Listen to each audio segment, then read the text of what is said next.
আব্বু ওই যে ওই যে জিনিসটা ফেসবুকে দেখাচ্ছে না যে একদম বাসায় তোমার এখান থেকে একটু মাংস কাটবো ও মাংস কাটবো মানে চামড়া কাটবো চামড়াকে মাংস বলে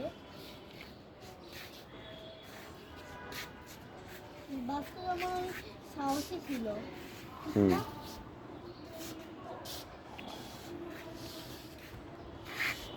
একটা ছোট বাচ্চা তো সাহসী হওয়ার কথা না মনে হয় মুখে মানে 20টা বানাইছে মনে হয় এটা